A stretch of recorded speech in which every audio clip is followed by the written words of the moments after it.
Could I have your attention for a moment, please? Welcome to the Sheldonian Theatre. The event is about to begin, but before it does, could I ask you please to ensure that your mobile phones are put on silent.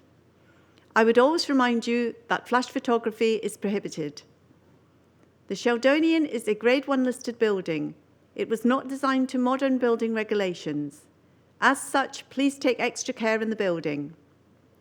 Guests in the upper gallery, please ensure that you enter and leave via the access steps in the middle and to the sides. Do not use the tiered seating as steps. If the fire alarm sounds, please leave the building by the nearest available exit. The assembly point is at the far end of the quad by the Cat Street exit. Thank you and enjoy the event.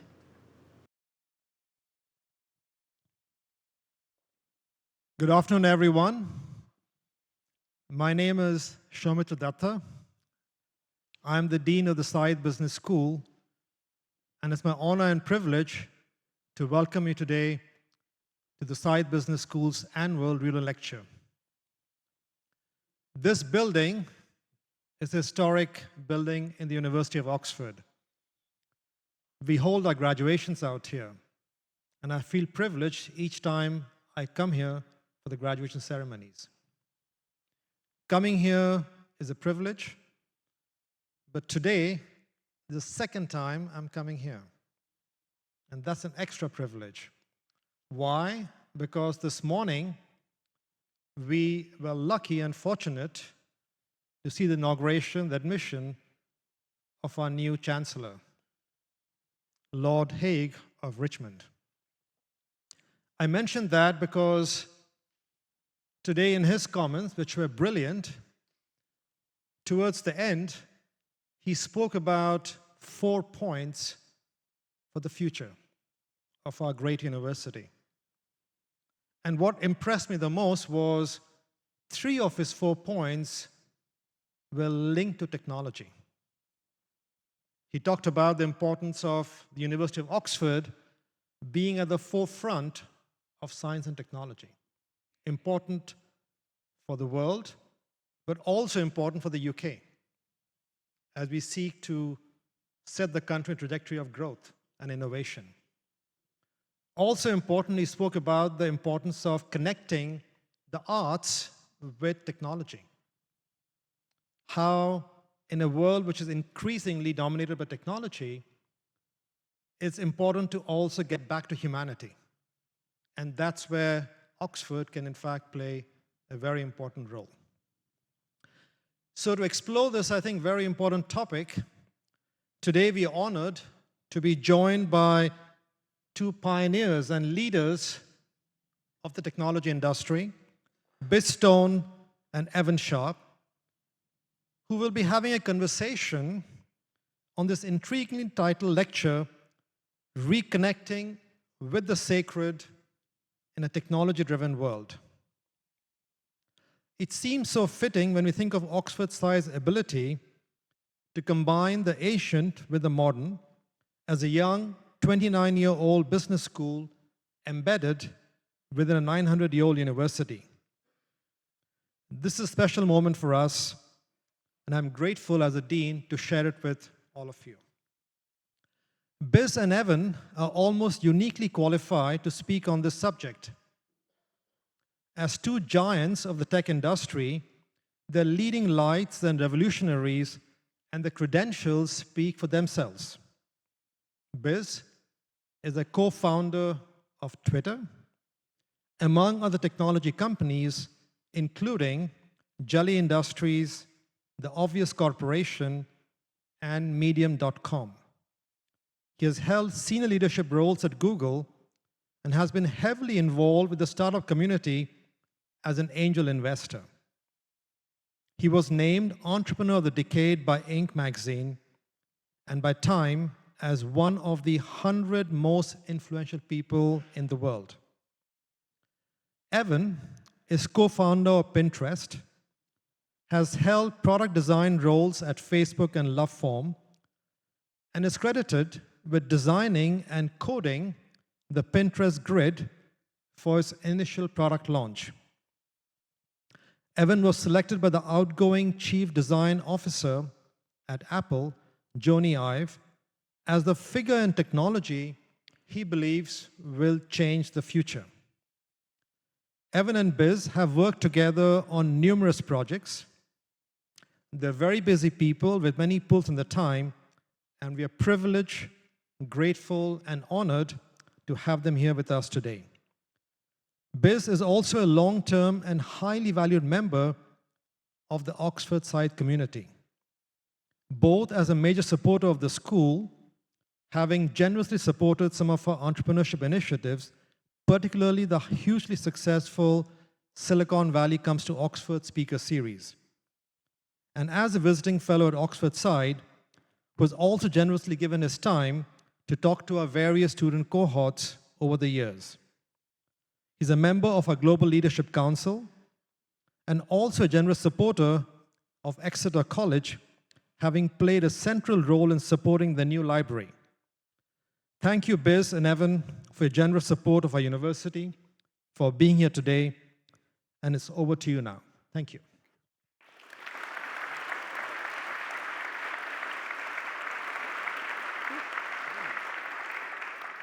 That was a lot. Thank you, Dean, for inviting us, and thank you, everybody, for coming out in the cold to listen to us talk to each other about ourselves,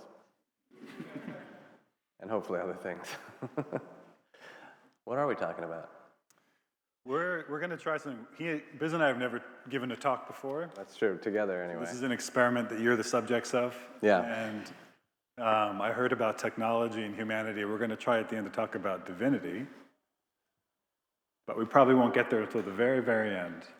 It's a hard topic to talk about, divinity and technology. And so the way we want to talk about when we are, Biz and I are in our lives, and also when we feel like we are with technology, is to talk about our lives, our adolescence, not too much about our adolescence, our careers, and sort of what we've learned, and how that's brought us to when we are today. And how, in a way, it mirrors the childhood and adolescence that the internet has been going through the last 30 years.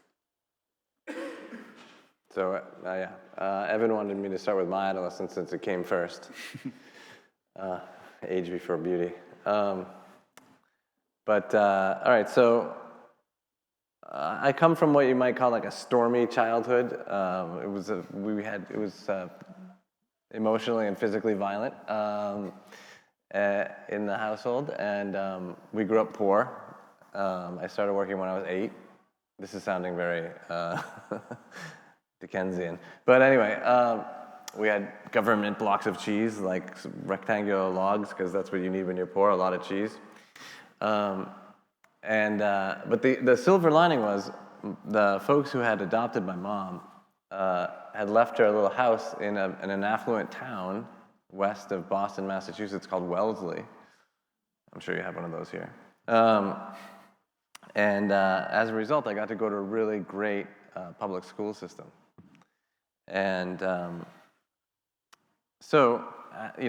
I grew up, I tiptoed around the house a little. I was a quiet kid. I made sure to be quiet and stay quiet when I was younger. But as I grew up and I got into my adolescence, I started to realize that humor and confidence and respect and sort of like curiosity and kind of pushing into life sort of got you places. And I had a great sort of high school career.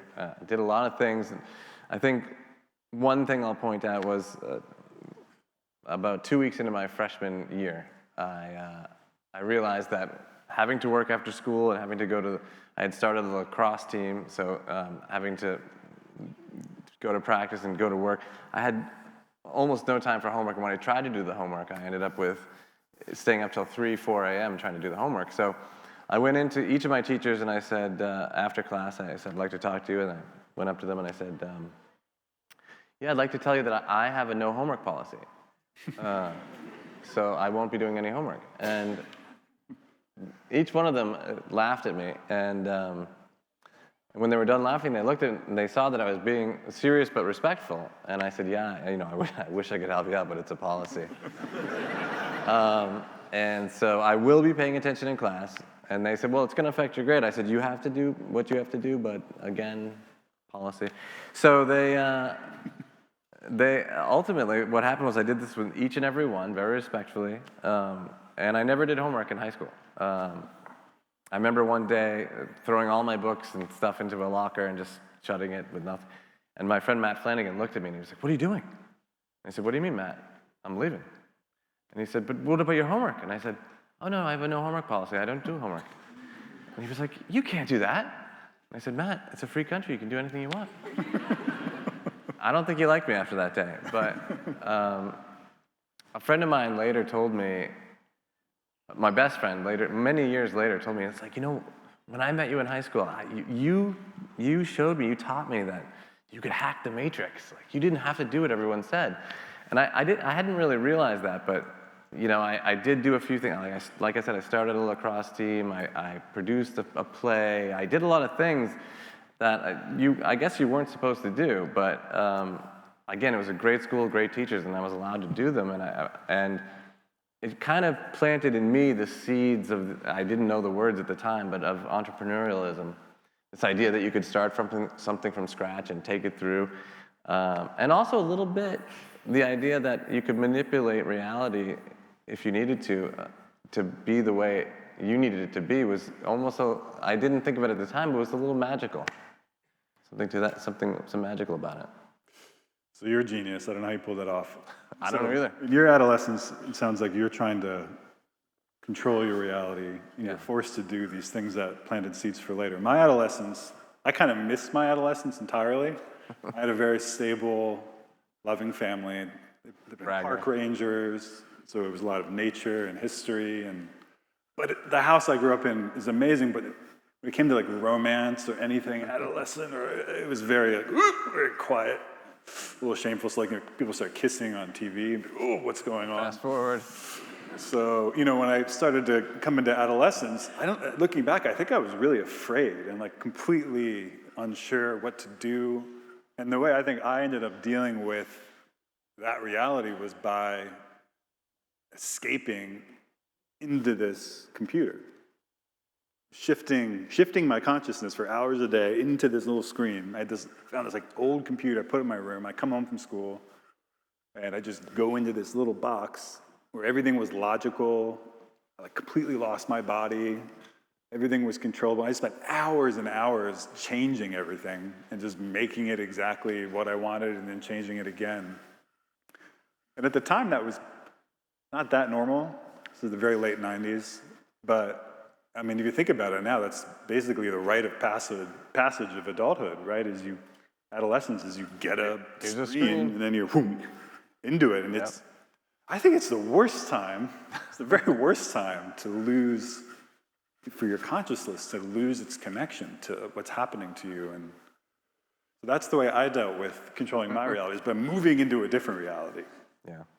So then I think the next phase we wanted to talk about in our journeys as we march towards this larger set of questions is how we both kind of became accidental technologists. We think of it as accidental, but you'll see there's some things that seem to be on purpose. But yeah,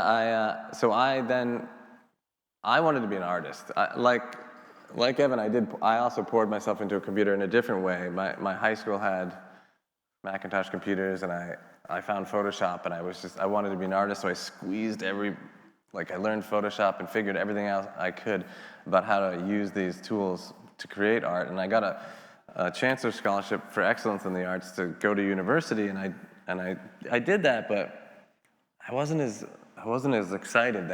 I don't know if it was just a different place. I felt like I didn't have the freedom I had in my high school career, and so I was sort of, going through, and I got a job on the side, moving boxes from the attic to the lobby of a publishing house in Boston called Little Brown and Company. And this was just at the time when the art department was switching over from the old techniques of spray glue and X-Acto knives, stat machines and everything to desktop publishing. It was perfect for me. The art department went out to lunch one day all together, and I snuck onto the art director's workstation. I found a book cover that needed designing. I designed it, I printed it up, I matted it up. I slipped it in with all the others to go off for approval in New York City for editorial and sales approval. And when the art director came back, he wanted to know, he was asking around, who did this? This is literally a movie. Are you making this up? No, I'm not. Which of the, you know, he had like 5 designers there. Who did this? Who did this? And I was like, oh, that was me. And he was like, the box kid. So, yeah, I guess I'm the box kid. So he ended up offering me a job, and I thought to myself, all these other folks have Masters of Fine Arts degrees. I mean, aren't I skipping ahead in life? Why am I going to? This is why I'm going to school, is to get this job. Like so. And also, I thought to myself, this is like an excellent opportunity to really apprentice, because he was offering me not just a job, but like work directly with him. So I quit school. I took the role. I ended up designing book covers, and not only that, but like deeply getting to know design. And he taught me everything he knows. And to this day, he's my son's grandfather. I mean, he's part of my family. We're still very close. And then after a few years working with him, I thought to myself, I could open my own studio. You know, he filled my head when I was your age. I had a studio, so okay, I'm going to do that. I'm out in the real world, and I'm not being given book cover designs to do, so I have to find work. Somebody comes to me and says, I have a $5,000 budget, and right then and there, I didn't care what they were going to say next. Do you do websites? And I said, absolutely. I had no idea how to build websites, but it didn't matter. I got a book on how to muddle through and build a terrible website for these folks. But it was good enough. Back then, it was like 1997 or something, and they were like, we just have to check a box. So then my friends who had graduated from Ivy League schools, we were sitting around. They had gone into high-paying consulting jobs. They were like, what are we doing telling other people how to run their businesses? We're smart. Biz, you're the web guy. I was like, that's right, yeah. I'm the web guy. What about that? Like, we should let's do a startup. Let's do a web startup. And I was like, of course, absolutely. Like, yeah, I'm your guy. So we started an early social network, kind of a social network / blogging network called Zanga.com, spelled with an X. Terrible. It's like a joke if you have to explain it. Anyway, if you're Asian American in the year 2000, you know what Zanga is, but otherwise you've never heard of it. For some reason, it took off with that crowd. And so yeah, I was kind of like this accidental entrepreneur technologist. I didn't mean to be, but I just kept saying yes to stuff. What about you? What about me? All right, let's see. I went to college. I graduated. Another I got a brag. history degree from the University of Chicago. If you rank all the students in terms of how much of a plan they had to make it after graduation, I was probably the bottom 10th percentile. So I graduated with this history degree, University of Chicago, and I'm basically like, I'm gonna open a history store on Main Street. That didn't work. So then I went to a job fair a couple months after I graduated at the school. I went up to the very first booth, which was from City Hall in the city of Chicago. And they're like, oh, you should come learn how to do city government, work the mayor. I was like, oh, that sounds great. I love how he says yes after one booth. He doesn't even go to like 50 others. That's true. And so I was like, great. So I got this job in City Hall, and I show up the first day. I was like, what am I going to be doing? Am I going to be doing budgeting? Am I learning? It's like, you are going to be issuing liquor licenses. So what we need you to do is meet with the public all day, people opening bars and restaurants, take in their forms, give them some stuff, and give them back some other forms. So, all right, I can do that. So that's what I did for a year and a half. But the thing that actually ended up happening for me was I found design because the forms were so bad. Oh my God, I think 80% of my day was people coming in ready to get a liquor license, and then everything was wrong. Not because they weren't smart, because the people who made the forms didn't care enough to just make it really clear what you had to do. And so I redesigned all the forms in the department, made it way better. And then when I went home at night, I was still kind of this computer nerd guy. I mean, I wasn't like a genius programmer, but I was spending a lot of time on the computer. And so I just started to reverse engineer websites and make my own. And that ultimately led to me getting a job at a startup. And I got so into design that then I went to Columbia University to get a master's in architecture, which is very different than technology as well. So both of us ended up doing this kind of without a formal education. Yeah, and then to pick up my thread where it left off, I forgot to tell you, we started Zanga. It actually grew to 1 million users fairly quickly, which is unusual in 1999, 2000. It was popular, but I quit because my friends were hiring their like consulting bros from their previous colleges and stuff, and I just really didn't like the way the culture was going, and I was too green at the time to realize I could have worked to change the culture. So instead, I quit. And then I felt instantly like, I'm on the wrong side of the screen. What am I doing? And so I got a job at Wellesley College for about a year. And Blogger, this company Blogger that Evan Williams started, was a rival to Zanga at the time when we were doing it. And I loved the software. I used it, and I also read his blog, and it was very much intellectually in line with what he was publishing. And so I read about the Google acquiring Blogger, I think this was 2003, and so I found his email. I'd never met him. I sent him a note, and I said, hey, congratulations on the acquisition, and also, I kind of feel like I was always a missing member of your team. And I just threw that in there. I wasn't even really thinking, and then a week later, he said, how'd you like to come work at Google? And I was like, oh my God, like, first of all, I don't think they'll take me, but I'll be on the other side of the screen. I'll be on the right side of the screen, behind. And so I was like, yeah, sure, that sounds great. Like, it's that easy. Meanwhile, the founders of Google, Larry and Sergey, were telling Ev, we don't want this guy. Like, there's no way. We're hiring PhDs out of Stanford in computer science. He's a dropout. What do we want him for? We don't need him. Apparently what happened was Evan was enough of a pain in the butt that they were like, oh my God, okay, we'll take him. So I ended up flying out to California, or no, I drove out actually, with 2 cats in the back of the car. Whew. Not recommended. We drove out, and I started at Google, and it was amazing. It was kind of like Willy Wonka and the Chocolate Factory. Like, I worked on the Blogger team, but I wasn't sure I was allowed to do this, but I would get up and I would just go around, and I would look around, I would see what doors were unlocked, open them, I would look in and said, whoa, wow. There's a whole bunch of people in here with like a light down, and they're operating a pedal, and there's something with a book, and what are you guys doing in here? And they would look up with bleary eyes and say, we're scanning every book ever published. And I was like, I'm not sure that's allowed, but okay, see you later. I went into another room, I opened the door, there was a guy in there, he was barefoot, he looked like he was up for days, there were TVs on all around him, and there were DVRs with wires hanging out everywhere. I said, are you okay? What are you doing in here? He said, I'm recording everything being broadcast. I was like, okay, keep up the good work. But there was just amazing stuff going on, and it's so cool. What else did I want to say about Google? Do I want to go all the way to the number 1, number 2? Yeah, so. Oh, yeah.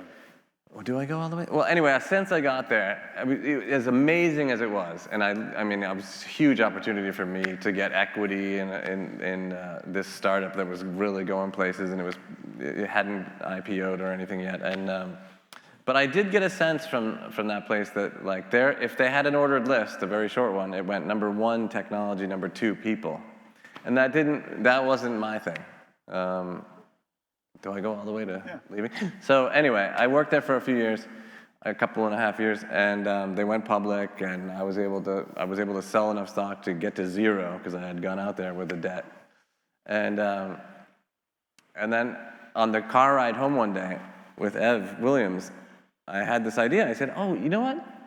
People seem to like these iPods, and you can record your voice in the browser, so isn't it possible to let everyone have their own personal radio program, and wouldn't we be able to kind of democratize that? And he was like, oh my God, yeah, we could do that. He had the big eyes, And we didn't know it was podcasting, but we thought it was this really novel idea. So I told my boss at Google, who I'd never met before that time. I asked who my boss was. I'm going to leave because I'm going to do a startup. And he just said, so you hate money?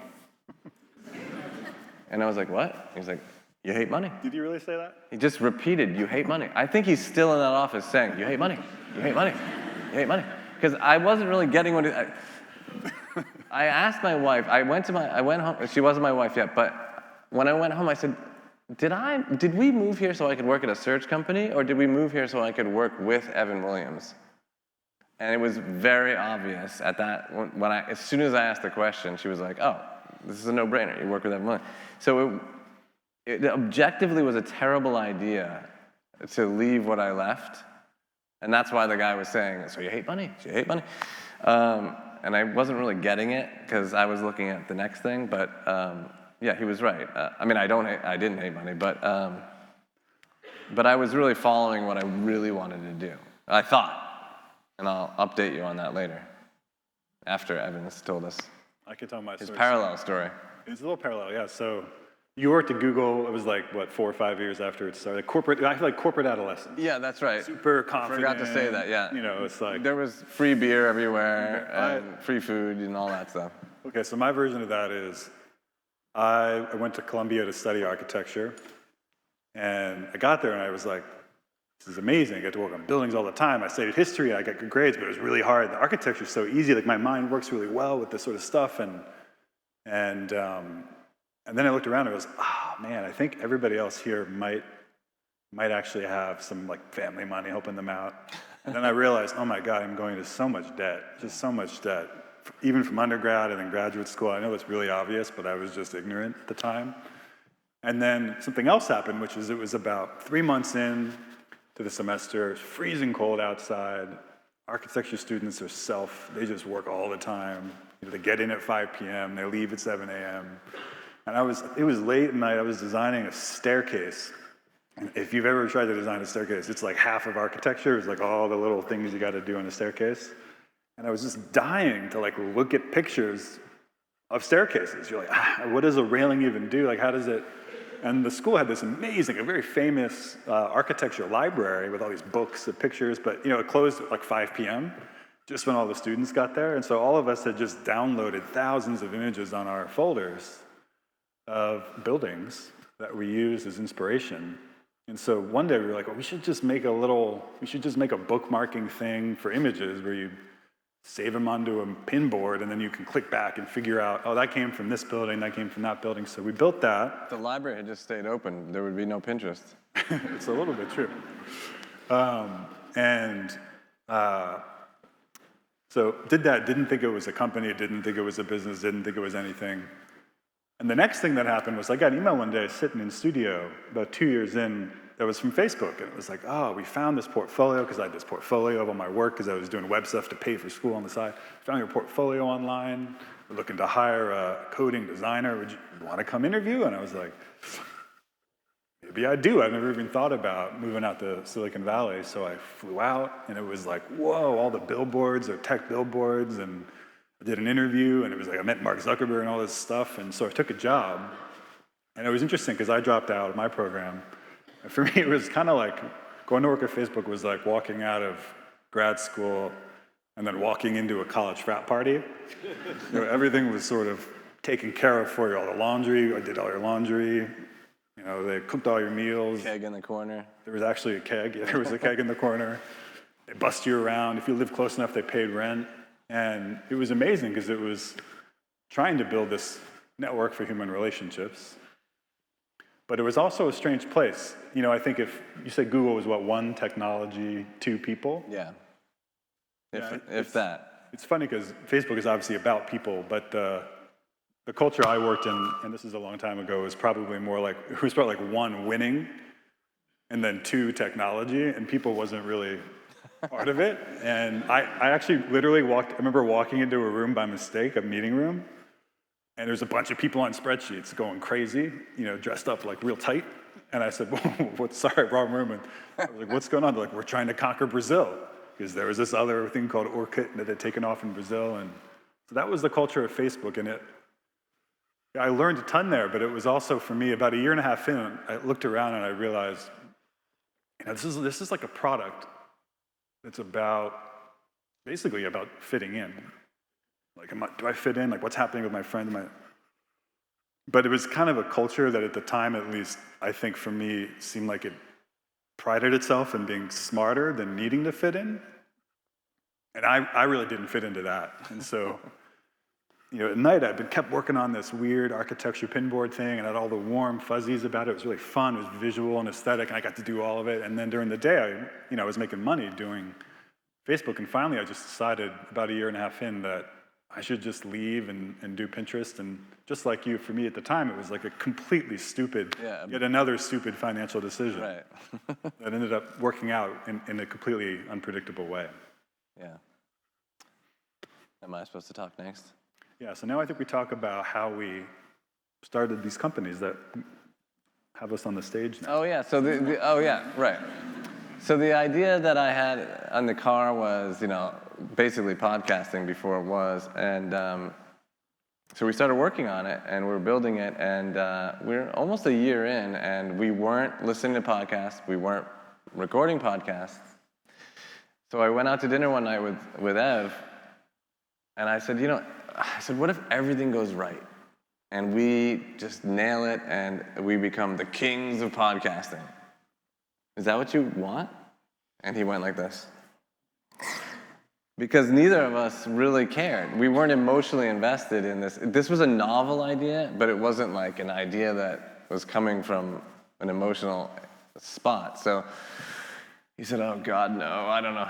This was a cool idea, but we raised all this money, we're doing this thing, we don't care. And so he said, I'll focus on trying to sell this. You take the rest of the team and try to do a hackathon. Just break it up and work on whatever. And we had hired a guy named Jack Dorsey to come work with us at Odeo, and he and I had become really good friends. So the idea of pairing up, we were like two kids in gym class. Okay, let's work on something together.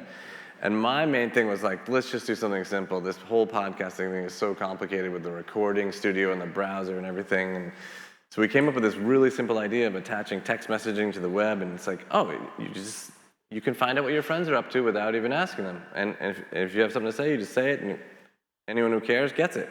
And I hacked something together that wasn't real. It was like a fake thing because we couldn't build it in time. But we showed it, we demoed it at the demo day of Hack Day, and everyone said, what else does it do?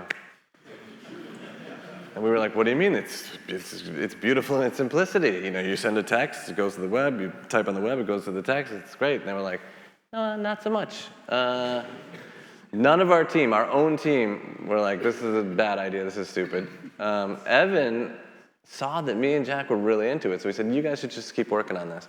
So we kept working on it, and eventually I think our enthusiasm was so infectious that the rest of the stragglers came over, and then it started growing like crazy. It grew with like tech early adopters, and also a lot of people who wanted to sign up to say how dumb it was.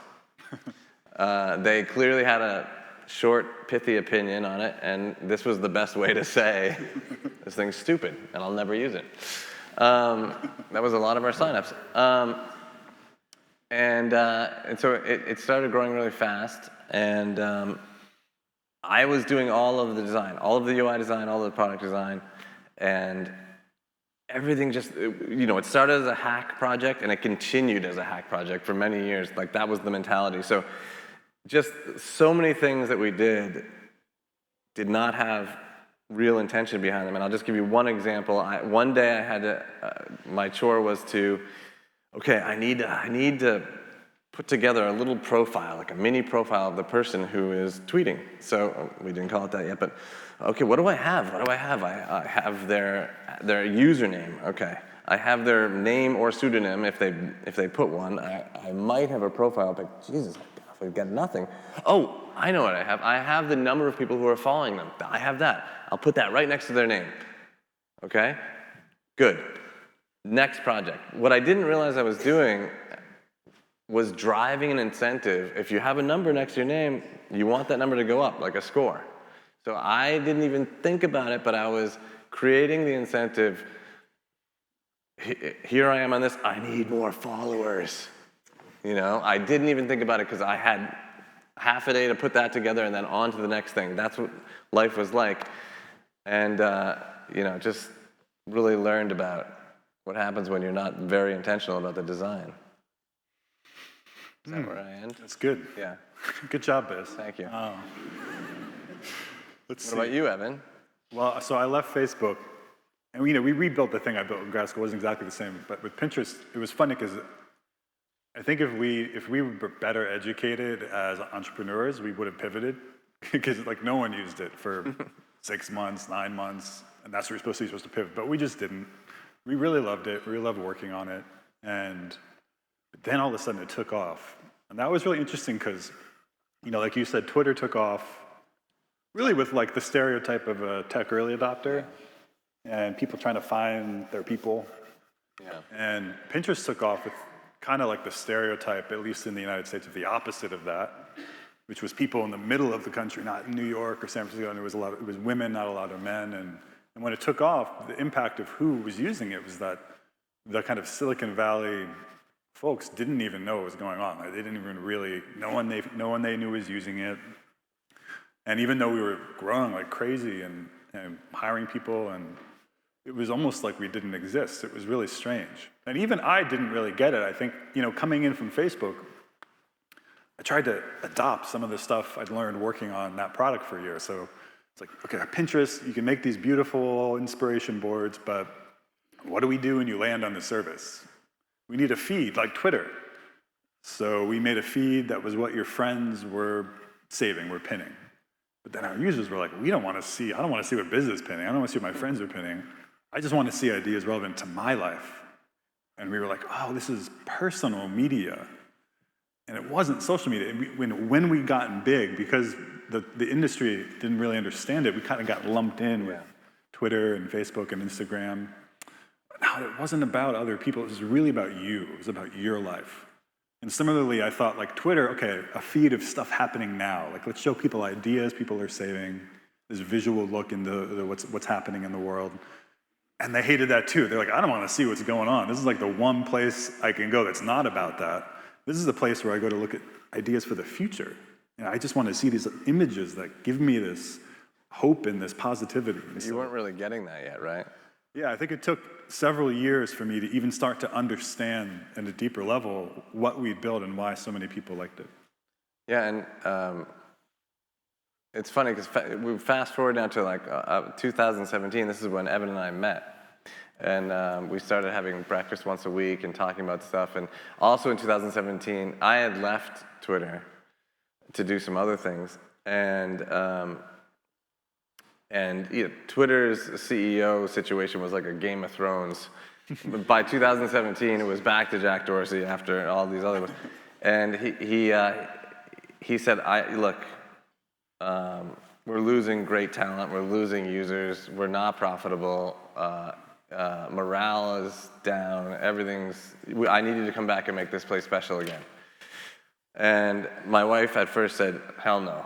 And she's usually right, so I thought about it for a minute, but then I thought, I would really regret it if I couldn't help. So I said I would come back, and I did a lot of things, but I think the most important thing that I did was I realized that we had taken off so quickly that we never had a chance to articulate a purpose statement. And I like purpose statement rather than mission statement because I believe missions are either accomplished or failed, but a purpose is like an enduring aspirational thing that never ends. So I decided we needed a reason why Twitter exists. So I spent a few weeks to a month crafting a lot of different versions, and I ended up with Twitter exists to serve the public conversation. And I had a feeling that this would help. I had a feeling it would get a lot of people on the same page, but it helped a lot more than I thought it would. And not least because Jack liked it, we got the rest of the leadership behind it, we really marketed it internally so that it was on the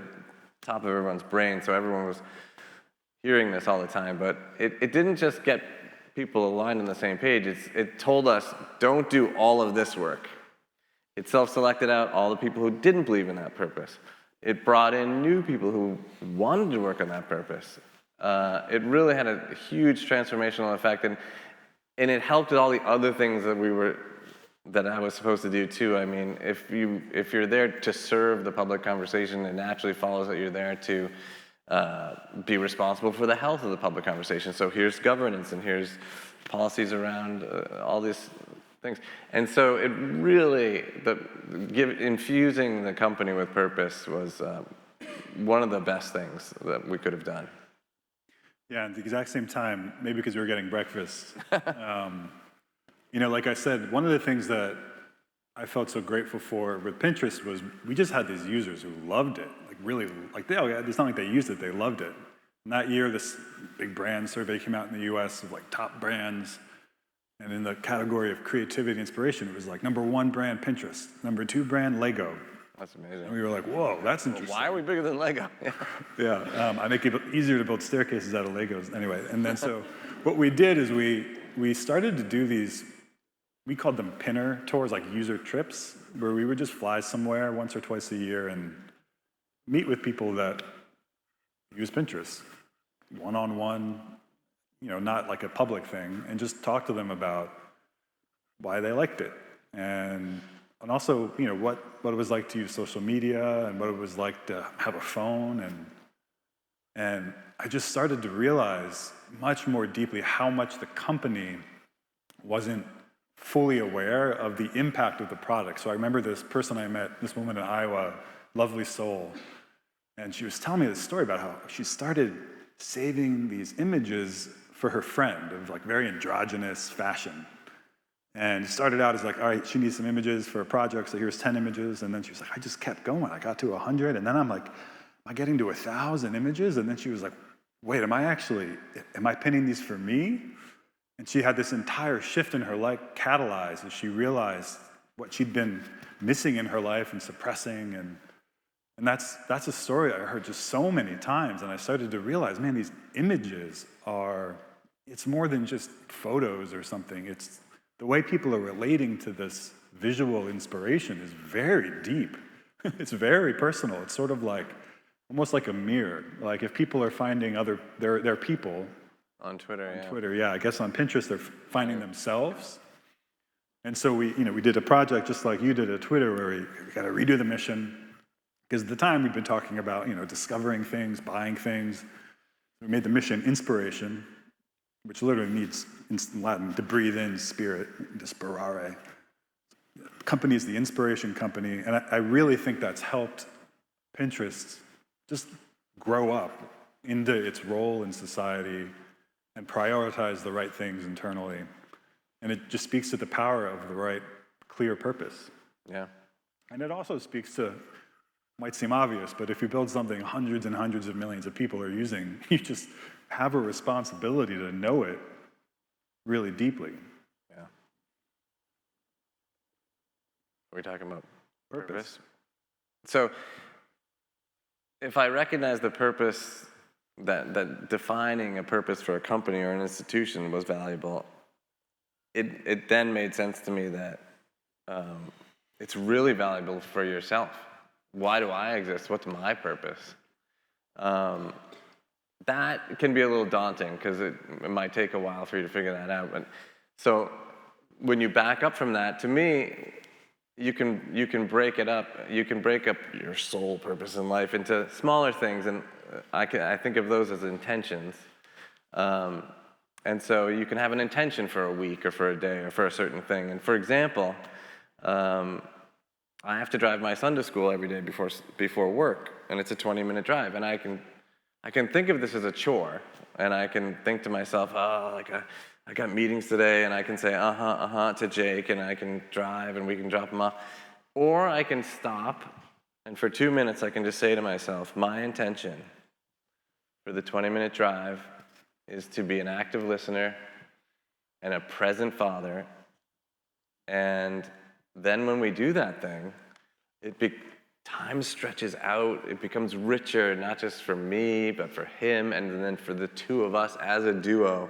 It becomes remembered. I hear things, he hears things, and it's almost like just by saying even to myself those words, it's like I've cast a magical spell. And so I've been living my life like this, and it really feels like magic is a real thing to me. Yeah, what I hear you talking about in a way, with intention, is just like a technology for consciousness. This is where we start to get a little like, why do we put sacred in the title? Yeah. And it's a big deal to us. I think the other thing I realized back when I was talking to these Pinterest users in 2017 was how if you're building technology, like I said, you have to know what impact you're making. Well, so, if you're building a car, if that's the technology you're working on, and it starts crashing and killing people, You need some seatbelts. obviously you know something's wrong. The government comes in, shuts you down, does you do recalls. But, 2.1 billion people today, probably, something like that, 2.1 billion, use just Facebook alone. So what's the difference between a car and Facebook? Well, a car is moving your physical body. The medium for media, social media or media, right, is consciousness, literally. So I think last year I read something like 40% of the awake human time in US and UK last year was spent on a screen. So 40% of the awake human lifetime was spent on a screen. And as I've tried to understand, well, how do we know if that time is healthy? Yeah. How do we know if it's not healthy? I've, A, had an intense spiritual awakening, which I'll talk about in a minute maybe, but B, just been completely floored by how few people know how to ask that question properly and how important it is. And that's why we're working together and trying to figure out a different way of building technology. Yeah, we're now working together, and our approach is just to be much more intentional, to invite into the workplace the ancient traditions and sacred traditions, and if you work by the seasons instead of the quarters, it's not that much of a difference, but it feels like a big difference. When you come into our office, you'll see this little table with framed photos, and they're the people that came before us. We call it our ancestor table. We light a little candle. There might be a little bit of meditation before each meeting. There's things. It's just inviting more intentional and more appreciative of like the things that came before, and weaving them into the future-looking tech that we work on. We even have in our leadership team a 30-year. I'm not going to tell you the word. I keep forgetting the name. Minister. Yeah. Minister, a religious scholar. We have a foremost psychologist in human emotion on our team. We're inviting these types of characters in. Yeah, it's been interesting. I'm so struck by how the word technology is a spell. Like when we call something technology, we use that word just for the most recent thing that we've invented. And then when something becomes everyday, we stop calling it technology. And if you call something technology, it has all this power. It's a spell. We use it instead of saying the word magic. You could talk to a thing and it gives you any human information. That's just because we know how we did it doesn't mean it's not completely miraculous. So for me, technology is this word we cast onto the magic we've created, and it disenchants it. It's like we have this, as my friend John was saying, this like enchantment of disenchantment where nothing's, but everything. We have no idea what any of this is. It's all completely magical. If you can't tell, like I said, I've been having the spiritual awakening the last 5 or 6 years, and I can't even begin to talk about how profound it is to have your consciousness start to shift and evolve. It's like a second adolescence. That's a really good way of describing it. It's like a coming online of a different, richer set of ways of knowing. And it's not like I'm some special guy. Like people have been having these spiritual awakenings forever. But if I think about how I learned to treat religion growing up, I remember like going to church. And at church they were like, okay, you may have this experience of God anytime. You could show up, then you'll have faith. It happens spontaneously. You never know, maybe you'll never have it. So that was the sort of like rural America version of what it is to experience the divine. And then, when I went to college, for me, no one in college thought about this stuff. Religion is sort of this like interesting subject from the past that's anachronistic, and now we have these very clear explanations for what's going on. But that's also completely wrong. And so what I realized for myself is, like you were saying, and I know this is maybe not a new thing, but for us it's fundamentally new. The wisdom traditions of Earth, be they structured things like mystic Christianity or Buddhism or indigenous shamanism, and there's an unbelievable tapestry of these traditions that are thousands of years old, and what they have, from my perspective, is the most precious technology, you could call it technology, on Earth. The most precious technology on Earth. And yet when you try and talk, to someone who's an engineer or someone who's very intellectual about this, they might tolerate you talking about it. But they're never going to really, in our culture today, usually never going to really be interested or take you seriously. Like if you start hearing someone talk about God, you're like, oh God, what happened to them? Like they went a little crazy. They lost the thread. But if you start to have that experience, it's quite the opposite. And the last thing I'll say about it is, it's remarkable because the spiritual awakening, it's not some mystery. It's a very deliberate series of steps that people have figured out and pointed out. And it's the most profound thing in life, maybe after having children. You can do it on purpose. And it ultimately culminates in this very simple, direct experience. There's a very simple, completely non-conceptual, direct experience that people for years, for millennia, have called God. Yeah, and it's valuable, and yeah, and when you're in that place of communion with the divine, you sort of know that everything is just inherently sacred, that everything is just infinitely valuable. Yeah, and I would just add that, like, when you think about what's valuable, you ask somebody what's valuable to you, and they'll say, like, oh, I don't know, my car. Wait, no, sorry, I'm an idiot. My house. Wait, no, oh God, I'm so rude. My family, my friends and family. And that's all true, but I think the most valuable thing we have is our lifetime. And it's a gift, and a lot of souls don't get a lifetime. So you get a lifetime, and the way that you honor that special gift of a lifetime is just to live it a little bit more on purpose. And the beauty of honoring it that way is that really you're just rewarding yourself and those around you. It's an amazing way to honor it. Yeah, and in a way, I think it's the opposite of what the technology we've been building the last 15, 20 years does for people's minds and hearts and souls. And that needs to change. And so it's amazing to be at Oxford. This is literally the most magical academic place. I guess it's literally movies off of. Magic movies, yeah. And, I guess if we had one piece of advice about technology or even your life to be a little grandiose, I think it's just to look up. To look up from your screen, or really just, we're sitting here. Actually, in this place, if you actually look up. We were reading about this coming here. This is unbelievable history and architecture, which are my two things. But this particular painting and built, this was built by basically the founders of the scientific method.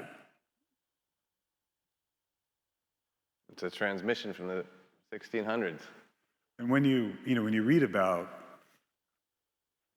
Newton inventing calculus, and he's not, oh, there's no God. He's like, my God, God, divine, is a mathematician. I don't know where we lost that, but it's so tragic.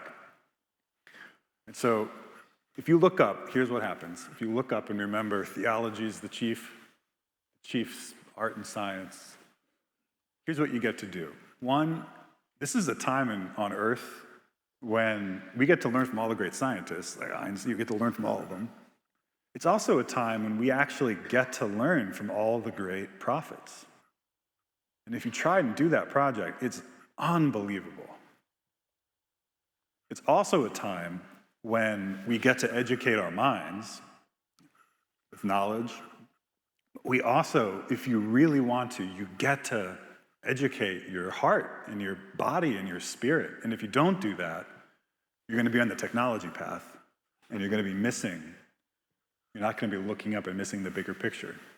And finally, this is the time when we get to try and synthesize these two different modalities of knowing: the analytical, conceptual, abstracting, mathematical way of knowing, which is incredible and beautiful, with the non-dual wisdom, ancient technology way of knowing. And when we do that, there's something really unbelievable that could happen.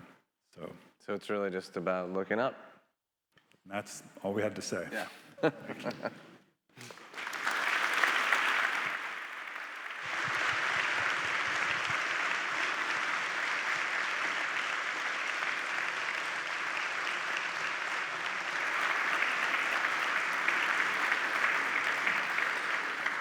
I can only say, wow, that was beautiful.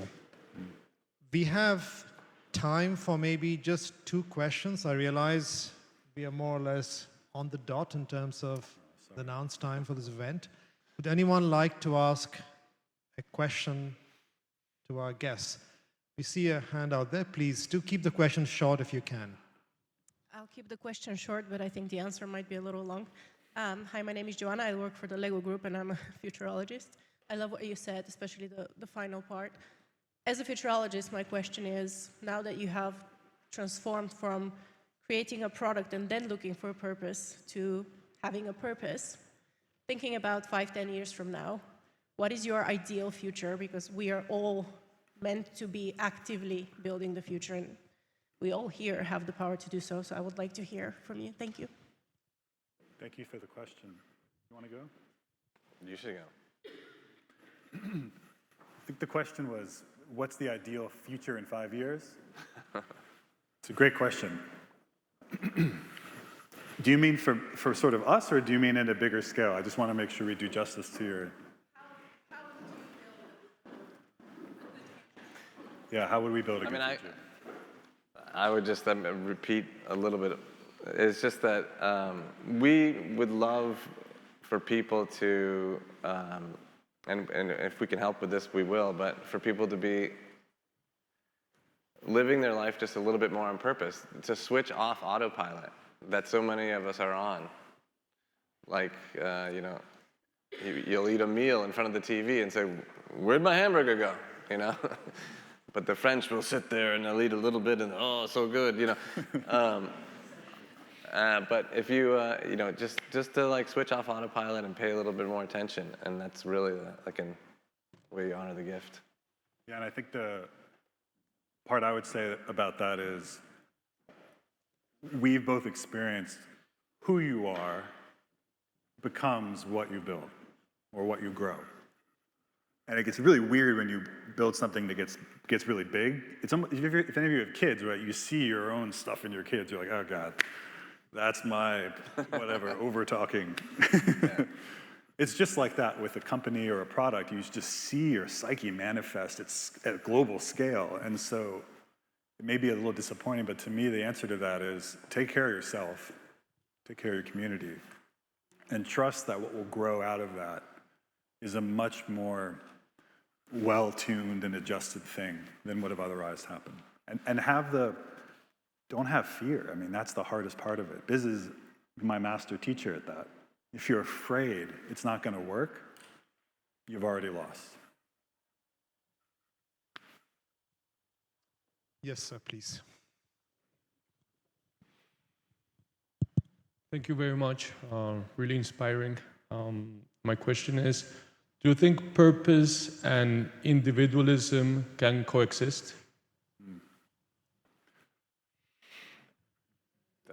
Well, it's funny because I made like the personal media thing, and he's like the most social person I've ever met. I would say no. I mean, I would say for me, growing into a community, different scales of community is probably one of the biggest injuries. For me, I've been trying to heal. I grew up very individualistic, and I see the tragedy, and I get little glimpses and little tastes of what it's like to have a true community. It's just beautiful, and it's heartbreaking to not have that every day. Agreed. Okay, one more question. We'll take a third question. Thank you very much. That was very interesting. I'm studying computer science and philosophy, so I think this is a lot of what I'm seeing resonates with that. One thing that I thought was very interesting is you're talking about how some of these ideas are dismissed. And one of the things that I've seen is that a lot of the time when they're put into practice, the people don't really mean them. They just like the trappings of them. So how can we take these ideas and prevent them from just being co-opted? How can we, let's say in a company, actually keep the purpose instead of just using it for marketing? Well, I don't like the trappings. These guys are kind of dragging me, kicking and screaming into this. I like to make jokes while we're meditating. It's the best time to make a fart joke. But I,